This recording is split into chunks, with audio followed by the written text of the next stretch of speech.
सभी सुनने वालों को धर्मेंद्र का प्यार भरा नमस्कार। जी हाँ साथियों, आज मैं दिनांक 21 नवंबर 2023 को 10:23 पर संपूर्ण पवित्र शास्त्र डे 45 रिकॉर्ड कर रहा हूँ। आज हम सुनेंगे उत्पत्ति अध्याय 45, उसके बाद भजन संहिता 89 और 90, उसके बाद श्रेष्ठ गीत अध्याय 2, उसके बाद लूका अध्याय 1। आइए सुने उत्पत्ति अध्याय 45। यूसुफ का स्वयं को प्रकट करना। तब यूसुफ खुद को रिवील कर रहा है।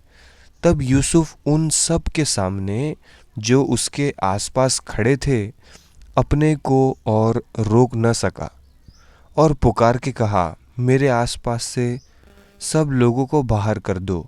भाइयों के सामने अपने को प्रकट करने के समय यूसुफ के संग और कोई न रहा।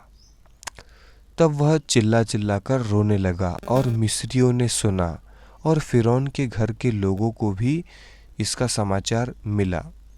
तब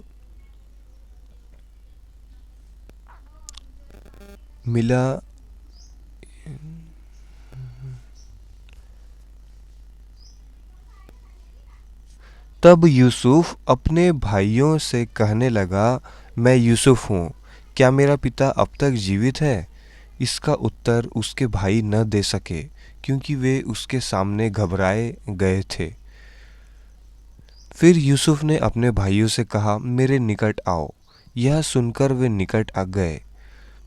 फिर उसने कहा, मैं तुम्हारा भाई यूसुफ हूँ, जिसको तुमने मिस्र आने वालों के हाथ बेच डाला था। अब तुम लोग मत पछताओ और तुमने जो मुझे यहाँ बेच डाला इससे उदास मत हो, क्योंकि परमेश्वर ने तुम्हारे प्राणों को बचाने के लिए मुझे तुम्हारे आगे भेज दिया है। क्योंकि अब 2 वर्ष से इस देश में अकाल है और अब 5 वर्ष और ऐसे ही होंगे कि उनमें न तो हल चलेगा और न अन्न काटा जाएगा। इसीलिए परमेश्वर ने मुझे तुम्हारे आगे इसीलिए भेजा कि तुम पृथ्वी पर जीवित रहो और तुम्हारे प्राणों के बचने से तुम्हारा वंश बढ़े। इस रीति अब मुझको यहाँ पर भेजने वाले तुम नहीं, परमेश्वर ही ठहरा, और उसी ने मुझे फिरौन का पिता सा और उसके सारे घर का स्वामी और सारे मिस्र देश का प्रभु ठहरा दिया है। अंततः शीघ्र मेरे पिता के पास जाकर कहो, तेरा पुत्र यूसुफ यह कहता है कि परमेश्वर ने मुझे सारे मिस्र का स्वामी ठहराया है, इसलिए तू मेरे पास बिना विलंब किए चला आ।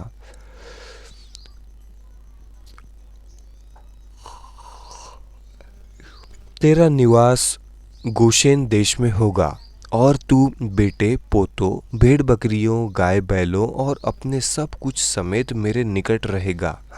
और अकाल के जो 5 वर्ष और होंगे उनमें मैं वही तेरा पालन पोषण करूँगा। ऐसा ना हो कि तू और तेरा घराना वरन जितने तेरे हैं वे भूखों मरे। और तुम अपनी आँखों से देखते हो और मेरा भाई बिन्यामीन भी अपनी आँखों से देखता है कि जो हमसे बातें कर रहा है वह यूसुफ है।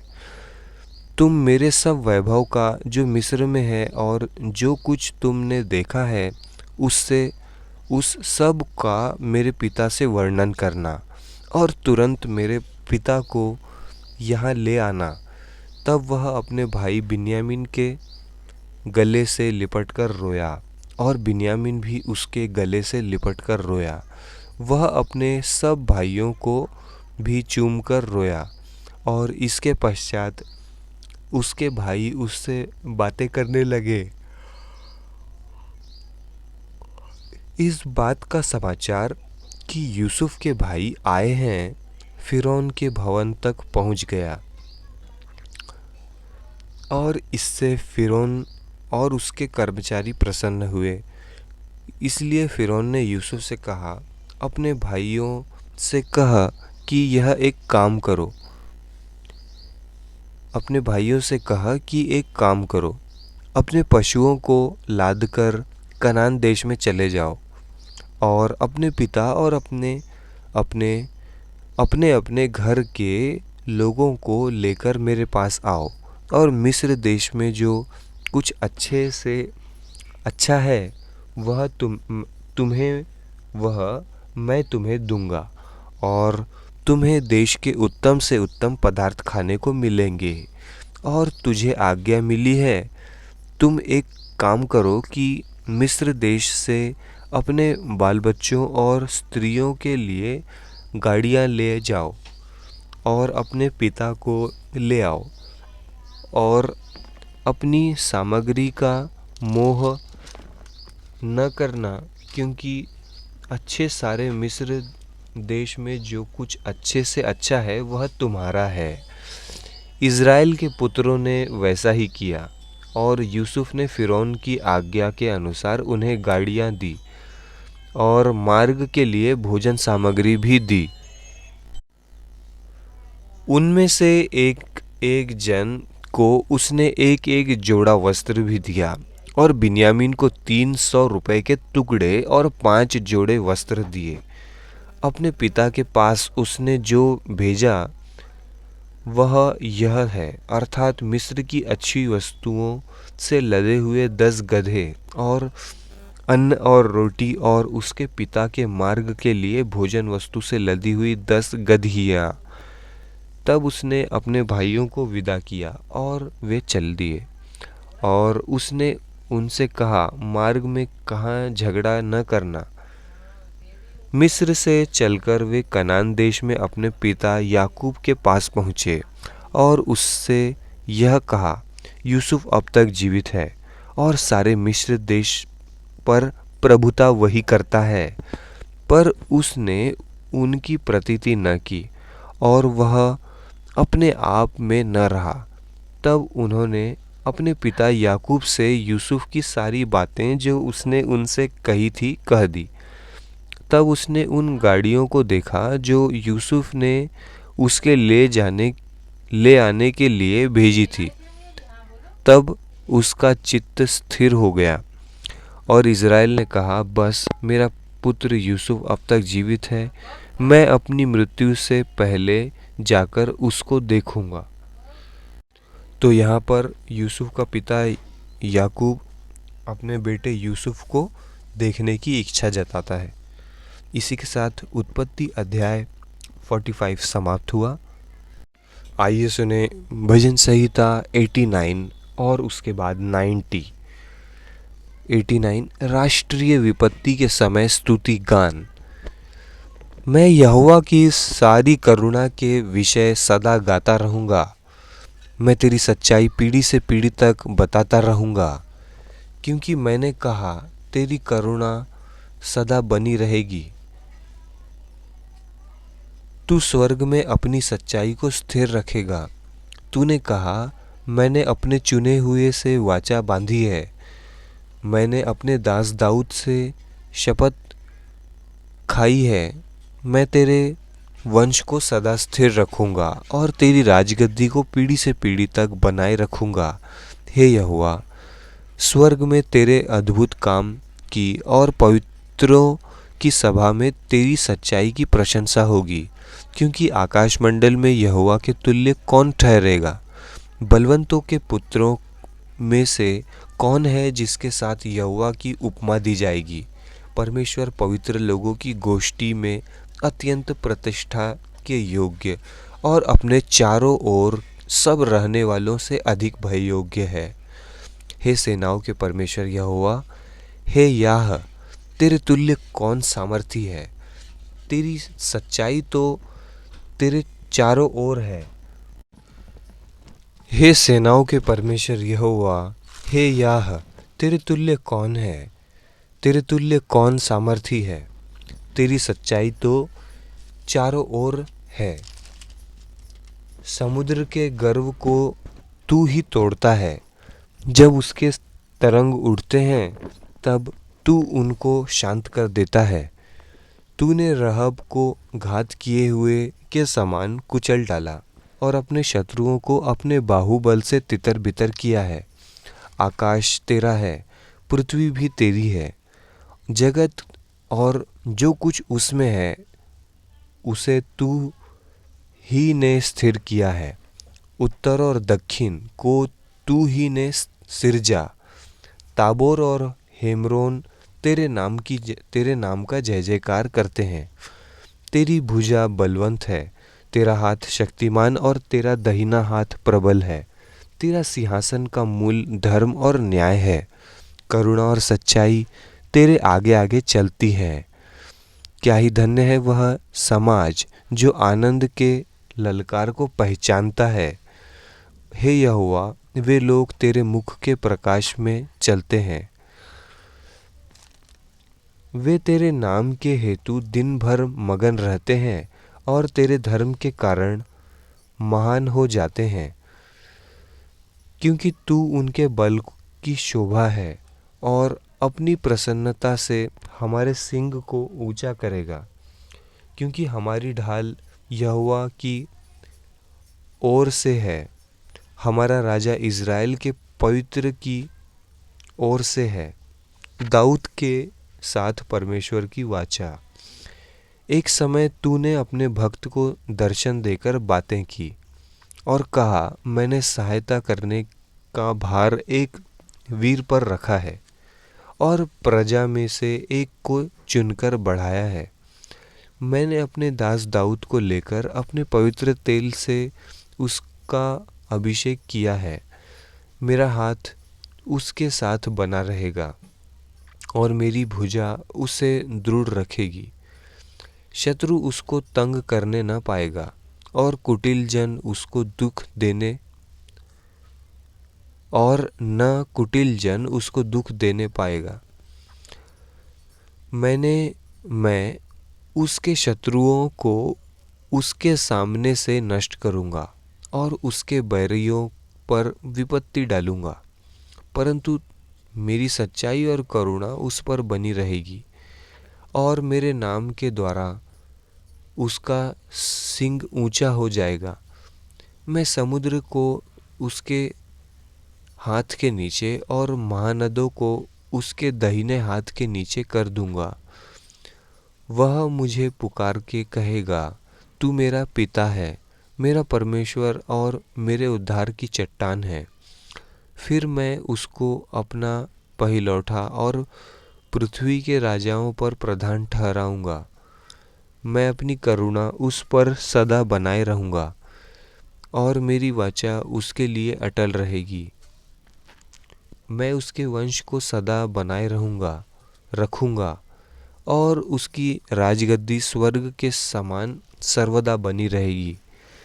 यदि उसके वंश के लोग मेरी व्यवस्था को छोड़ें और मेरे नियमों के अनुसार न चलें, यदि वे मेरी विधियों का उल्लंघन करें और मेरी आज्ञाओं को न मानें, तो मैं उनके अपराध का दंड सोंटे से और उनके अधर्म का दंड कोड़ों से दूंगा।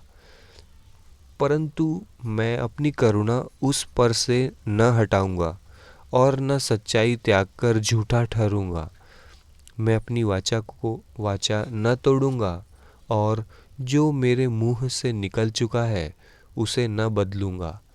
एक बार मैं अपनी पवित्रता की शपथ खा चुका हूँ। मैं दाऊद को कभी धोखा न दूंगा। उसका वंश सर्वदा रहेगा और उसकी राजगद्दी सूर्य के समान मेरे सम्मुख ठहरी रहेगी। वह चंद्रमा के समान और आकाश मंडल के विश्वास योग्य साक्षी के समान सदा बना रहेगा। राजा के पराजय पर विलाप। तो भी तूने अपने अभिषिक्त को छोड़ा और उसे तज दिया और उस पर अति क्रोध किया है। तूने अपने दास के साथ की वाचा को त्याग दिया और उसके मुकुट को भूमि पर गिराकर अशुद्ध किया है। तूने उसके सब बाड़ों को तोड़ डाला है और उसके गढ़ों को उजाड़ दिया है। सब बटोही उसको लूट लेते हैं और उसके पड़ोसियों में उसकी नामधराई होती है। तूने उसके विरोधियों को प्रबल किया है और उसके सब शत्रुओं को आनंदित किया है। फिर तू उसकी तलवार को धार को मोड़ देता है और युद्ध में उसके पांव जमने नहीं देता। तूने उसका तेज हर लिया है और उसके सिंहासन को भूमि पर पटक दिया है। तूने उसकी जवानी को घटाया और उसको लज्जा से ढांप दिया है। छुटकारे की प्रार्थना। हे यहोवा, हे यहोवा, तू कब तक लगातार मुंह मोड़े रहेगा? तेरी जलजलाहट कब तक आग के समान भड़की रहेगी? मेरा स्मरण कर कि मैं कैसा अनित्य हूँ। तूने सब मनुष्यों को क्यों व्यर्थ सिरजा है? कौन पुरुष सदा अमर रहेगा? क्या कोई अपने प्राण को अधोलोक से बचा सकता है? हे प्रभु, तेरी प्राचीन काल की करुणा कहाँ रही, जिसके विषय में तूने अपनी सच्चाई की शपथ दाऊद से खाई थी? हे प्रभु, अपने दासों की नामधराई की सुधि ले। मैं तो सब सामर्थी जातियों का बोझ लिए रहता हूँ। तेरे उन शत्रुओं ने तो हे यहोवा तेरी अभिषिक्त के पीछे पड़कर उसकी नामधराई की है। यहोवा सर्वदा धन्य रहेगा। आमीन फिर आमीन। इसमें ये बहुत अच्छा लगा मेरे को।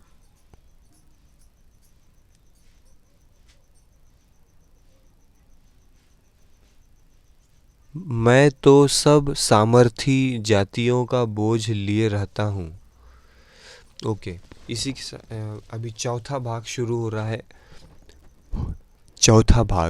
हो रहा है। भजन संहिता 90। परमेश्वर और मनुष्य। हे प्रभु, तू पीढ़ी से पीढ़ी तक हमारे लिए धाम बना है।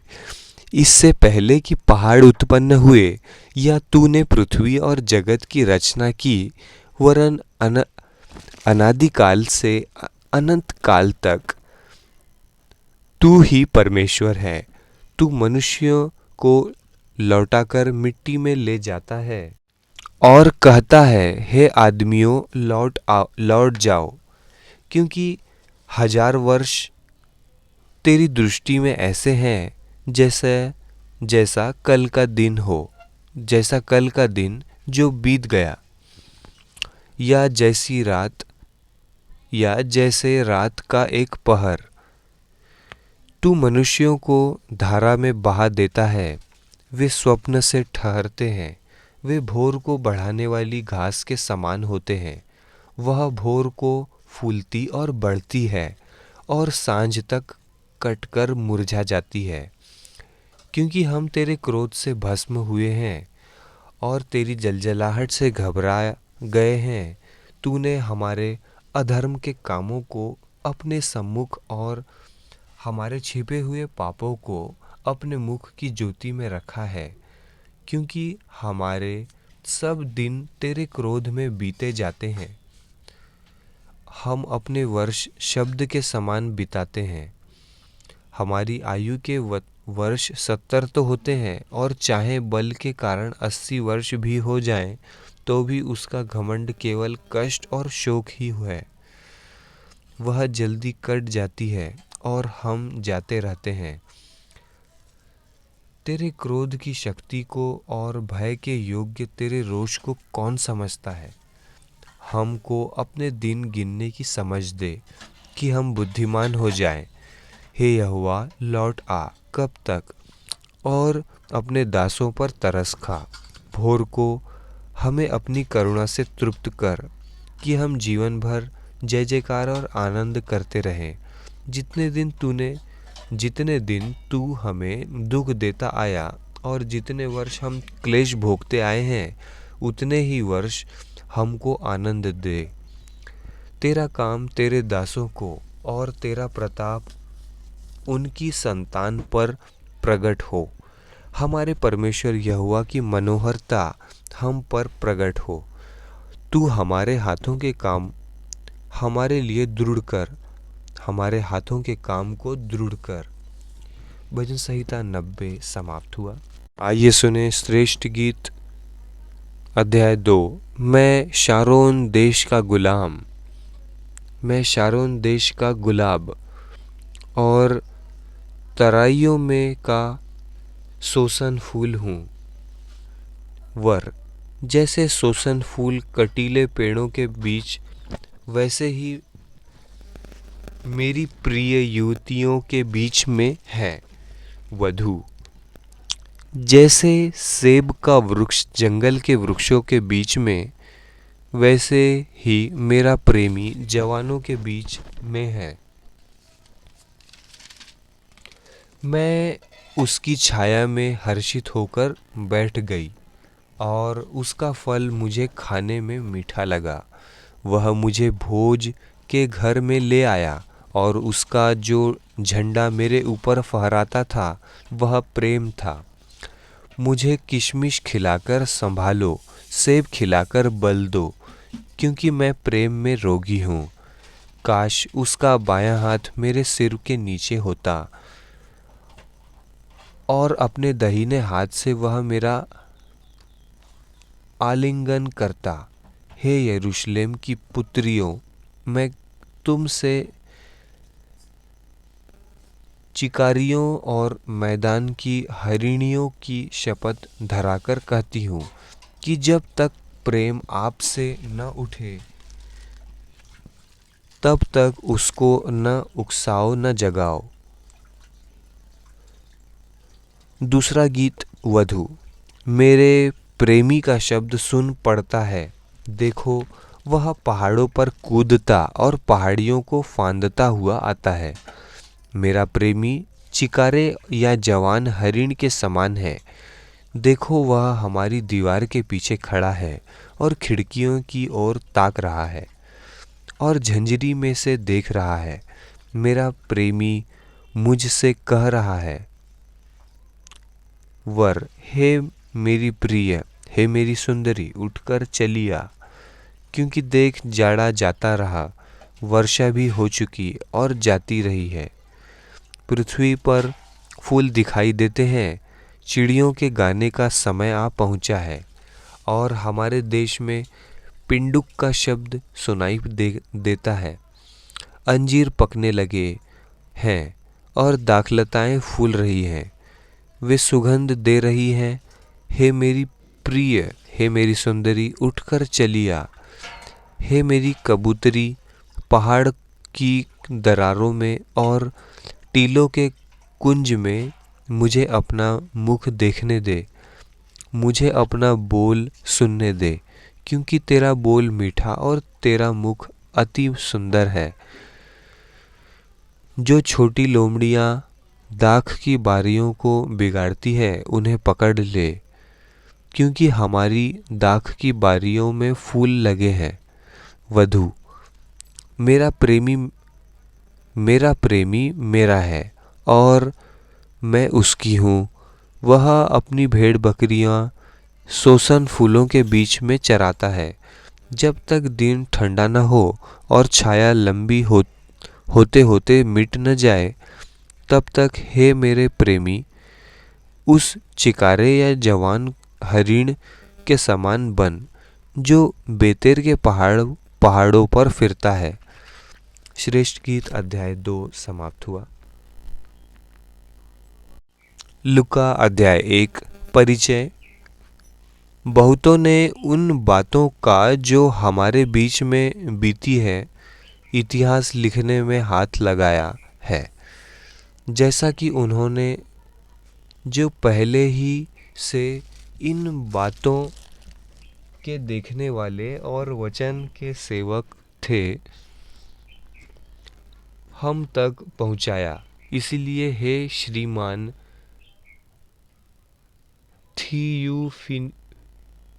थियुफिलुस, मुझे भी यह उचित मालूम हुआ कि उन सब बातों का संपूर्ण हाल आरंभ से ठीक ठीक जांच करके उन्हें तेरे लिए क्रमानुसार लिखूं, ताकि तू यह जान ले कि वे बातें जिनकी तूने शिक्षा पाई है कैसी अटल है। यूहन्ना के जन्म की घोषणा। यहूदियों के राजा हेरोदेस के समय अबिय्याह के दल में जकरिया नाम का एक याजक था और उसकी पत्नी हारून के वंश की थी, जिसका नाम इलीशिबा था। वे दोनों परमेश्वर के सामने धर्मी थे और प्रभु की सारी आज्ञाओं और विधियों पर निर्दोष चलने वाले थे। उनके कोई भी संतान न थी, क्योंकि इलीशिबा बांझ थी और वे दोनों बूढ़े थे। जब वह अपने दल की पारी पर परमेश्वर के सामने याजक का काम करता था, तो याजकों की रीति के अनुसार उसके नाम पर चिट्ठी निकली कि प्रभु के मंदिर में जाकर धूप जलाए। धूप जलाने के समय लोगों की सारी मंडली बाहर प्रार्थना कर रही थी। उस समय प्रभु का एक स्वर्गदूत धूप की वेदी की दाहिनी ओर खड़ा हुआ उसको दिखाई दिया। जकरिया देखकर घबराया और उस पर बड़ा भय छा गया। परंतु स्वर्गदूत ने उससे कहा, हे जकरिया, भयभीत न हो, क्योंकि तेरी प्रार्थना सुन ली गई है और तेरी पत्नी इलीशिबा से तेरे लिए एक पुत्र उत्पन्न होगा। क्या बात है। और तू उसका नाम यूहन्ना रखना। तुझे आनंद और हर्ष होगा और बहुत लोग उसके जन्म के कारण आनंदित होंगे, क्योंकि वह प्रभु के सामने महान होगा और दाखरस और मदिरा कभी न पिएगा और अपनी माता के गर्भ ही से पवित्र आत्मा से परिपूर्ण हो जाएगा। और इज़राइलियों में से बहुतेरों को उनके प्रभु परमेश्वर की ओर फेरेगा। वह एलिय्याह की आत्मा और सामर्थ में होकर उसके आगे आगे चलेगा, कि पितरों का मन बाल बच्चों की ओर फेर दे और आज्ञा न मानने वालों को धर्मियों की समझ पर लाए और प्रभु के लिए एक योग्य प्रजा तैयार करे। जकरियाह ने स्वर्गदूत से पूछा, यह मैं कैसे जानूं, क्योंकि मैं तो बूढ़ा हूँ और मेरी पत्नी भी बूढ़ी हो गई है। स्वर्गदूत ने उसको उत्तर दिया, मैं जिब्राइल हूँ, जो परमेश्वर के सामने खड़ा रहता हूँ, और मैं तुझ से बातें करने आया और तुझे यह सुसमाचार सुनाने को भेजा गया हूँ। देख, जिस दिन तक ये बातें पूरी न हो ले, उस दिन तक तू मौन रहेगा और बोल न सकेगा, इसलिए कि तूने मेरी बातों की जो अपने समय पर पूरी होंगी प्रतीति न की। लोग जकरिया की बाट देखते रहे और अचंभा करने लगे कि उसे मंदिर में इतनी देर क्यों लगी। जब वह बाहर आया तो उसने उनसे बोल न सका। अंततः वे जान गए कि उसने मंदिर में कोई दर्शन पाया है और वह उनसे संकेत करता रहा और गूंगा रह गया। जब उसकी सेवा के दिन पूरे हुए तो वह अपने घर चला गया। इन दिनों के बाद उसकी पत्नी इलिशिबा गर्भवती हुई और 5 महीने तक अपने आप को यह कहकर छिपाए रखा, मनुष्यों में मेरा अपमान दूर करने के लिए प्रभु ने इन दिनों में कृपा दृष्टि करके मेरे लिए ऐसा किया है। यीशु के जन्म की घोषणा। 6वें महीने में परमेश्वर की ओर से जिब्राइल स्वर्गदूत गलील के नासरत नगर में एक कुंवारी के पास भेजा गया जिसकी मंगनी यूसुफ नामक दाऊद के घराने के एक पुरुष से हुई थी। उस कुंवारी का नाम मरियम था। ओहो, तो आज के समय में जैसा होता है वैसा ही है। स्वर्गदूत ने उसके पास भीतर आकर कहा, आनंद और जय तेरी हो, जिस पर ईश्वर का अनुग्रह हुआ है, प्रभु तेरे साथ है। वह उस वचन से बहुत घबरा गई और सोचने लगी कि यह किस प्रकार का अभिवादन है। स्वर्गदूत ने उससे कहा, हे मरियम, भयभीत न हो, क्योंकि परमेश्वर का अनुग्रह मुझ पर हुआ है। देख, तू गर्भवती होगी और तेरे एक पुत्र उत्पन्न होगा। तू उसका नाम यीशु रखना। वह महान होगा और परम प्रधान का पुत्र कहलाएगा और प्रभु परमेश्वर उसके पिता दाऊद का सिंहासन उसको देगा और वह याकूब के घराने पर सदा राज्य करेगा और उसके राज्य का अंत न होगा। मरियम ने स्वर्गदूत से कहा, यह कैसा होगा? मैं तो पुरुष को जानती ही नहीं। स्वर्गदूत ने उसको उत्तर दिया, पवित्र आत्मा तुझ पर उतरेगा और परम प्रधान की सामर्थ तुझ पर छाया करेगी। इसलिए वह पवित्र जो उत्पन्न होने वाला है परमेश्वर का पुत्र कहलाएगा। और देख, तेरी कुटुंबिनी इलिशिबा के भी बुढ़ापे में पुत्र होने वाला है। यह उसका जो बांझ कहलाती थी 6वां महीना है, क्योंकि जो वचन परमेश्वर की ओर से होता है वह प्रभावशाली नहीं होता। मरियम ने कहा, देख, मैं प्रभु की दासी हूँ, मुझे तेरे वचन के अनुसार हो। तब स्वर्गदूत उसके पास से चला गया। मरियम का इलिशिबा से मिलने जाना। उन दिनों में मरियम उठकर शीघ्र ही पहाड़ी देश में यहूदा के एक नगर को गई और जकरयाह के घर में जाकर इलिशिबा को नमस्कार किया।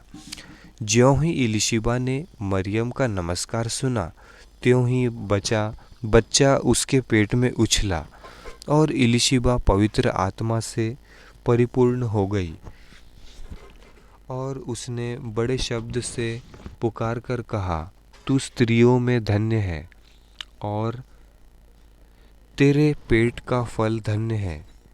यह अनुग्रह मुझे कहाँ से हुआ कि मेरे प्रभु की माता मेरे पास आई।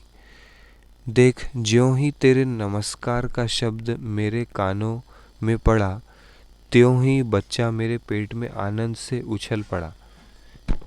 धन्य है वह जिसने विश्वास किया कि जो बातें प्रभु की ओर से उससे कही गई वे पूरी होंगी। मरियम का स्तुतिगान। जब मरियम ने कहा, मेरा प्राण प्रभु की बढ़ाई करता है और मेरी आत्मा मेरे उद्धार करने वाले परमेश्वर से आनंदित हुई, क्योंकि उसने अपनी दासी को दीनता पर दृष्टि की है। इसीलिए देखो, अब से सब युग युग के लोग मुझे धन्य कहेंगे, क्योंकि उस शक्तिमान ने मेरे लिए बड़े बड़े काम किए हैं। उसका नाम पवित्र है और उसकी दया उन पर जो उससे डरते हैं पीढ़ी से पीढ़ी तक बनी रहती है। उसने अपना भुजबल दिखाया और जो अपने आप को बड़ा समझते थे उन्हें तितर बितर किया। उसने बलवानों को उनके सिंहासनों से गिरा दिया और दीनों को ऊंचा किया। उसने भूखों को अच्छी वस्तुओं से तृप्त किया और धनवानों को छूछे हाथ निकाल दिया। उसने अपने सेवक इज़राइल को संभाल लिया कि अपनी उस दया को स्मरण करे जो अब्राहम और उसके वंश पर सदा रहेगी, जैसा उसने अपने बाप दादों से कहा था। मरियम लगभग 3 महीने उसके साथ रहकर अपने घर लौट गई। यूहन्ना बपतिस्मा देने वाले का जन्म। तब इलीशिबा के प्रसव का समय पूरा हुआ और उसने पुत्र को जन्म दिया। उसके पड़ोसियों और कुटुंबियों ने यह सुनकर कि प्रभु ने उस पर बड़ी दया की है, उसके साथ आनंद मनाया। और ऐसा हुआ कि 8वें दिन वे बालक का खतना करने आए और उसके पिता के नाम पर जकरयाह रखने लगे। इसी पर उसकी माता ने उत्तर दिया, नहीं, वरन उसका नाम यूहन्ना रखा जाए। उन्होंने उससे कहा, तेरे कुटुंब में किसी का यह नाम नहीं। तब उन्होंने उसके पिता के संकेत करके पूछा कि तू उसका नाम क्या रखना चाहता है। उसने लिखने की पट्टी मंगाकर लिख दिया। उसने लिखने की पट्टी मांगकर लिख दिया, उसका नाम यूहन्ना है। और सबों को आश्चर्य हुआ। तब उसका मुंह और जीभ तुरंत खुल गई और वह बोलने और परमेश्वर का धन्यवाद करने लगा।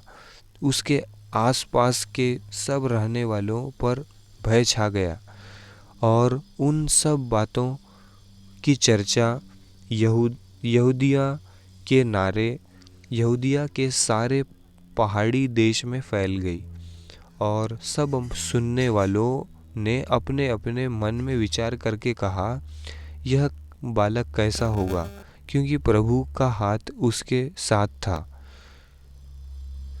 जकरयाह का स्तुतिगान। उसका पिता जकरयाह पवित्र आत्मा से परिपूर्ण हो गया और भविष्यवाणी करने लगा, हे प्रभु इज़राइल का परमेश्वर धन्य हो, क्योंकि उसने अपने लोगों पर दृष्टि की और उनका छुटकारा किया है और अपने सेवक दाऊद के घराने में हमारे लिए एक उद्धार का सींग निकाला, जैसा उसने अपने पवित्र भविष्यद्वक्ताओं के द्वारा जो जगत के आदि से होते आए हैं कहा था, अर्थात हमारे शत्रुओं से और हमारे सब बैरियों के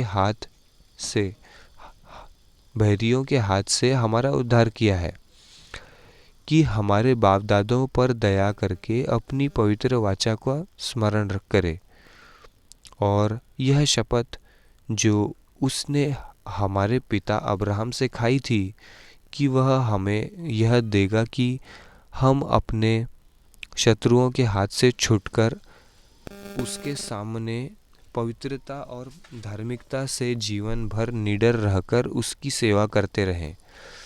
और तू हे बालक परम प्रधान का भविष्यद्वक्ता कहलाएगा, क्योंकि तू प्रभु का मार्ग तैयार करने के लिए उसके आगे आगे चलेगा, कि उसके लोगों को उद्धार का ज्ञान दे, जो उनके पापों की क्षमा से प्राप्त होता है। यह हमारे परमेश्वर की उसी बड़ी करुणा से होगा जिसके कारण ऊपर से हम पर भोर का प्रकाश उदय होगा कि अंधकार और मृत्यु की छाया में बैठने वालों को ज्योति दे और हमारे पाँवों को कुशल से मार्ग में सीधे चलाए। और वह बालक बढ़ता और आत्मा में बलवंत होता गया, इज़राइल पर प्रकट होने के दिन तक जंगलों में रहा। लूका अध्याय 1 समाप्त हुआ। साथियों, बहुत सारी चीज़ें हो रही थी मेरे साथ बाइबल पढ़ते समय। मैं उन्हें बताऊंगा तो और समय होगा। प्रभु का वचन हम सुने और आशीष पाएं। प्रभु ने अद्भुत चमत्कार दिखाया। जकरिया के जीवन में उसकी जुबान बंद हो गई थी और जैसे उसने अपने बेटे का नाम रखा यूहन्ना तो उसकी जुबान खुल जाती है और लोग चकित हो जाते हैं। इन्हीं विचारों के साथ मैं धर्मेंद्र टेमहरे आपसे विदा लेते हुए डे 46 में मिलने का वादा करता हूँ। शेयर ज़रूर करिए और ज़रूर आशीष पाइए। अपने उंगलियों का सही इस्तेमाल होगा और प्रभु आपकी उंगलियों को भी भला चंगा रखेगा। अपनी उंगली, अपने कान का सही उपयोग करिए। बहुत बहुत धन्यवाद।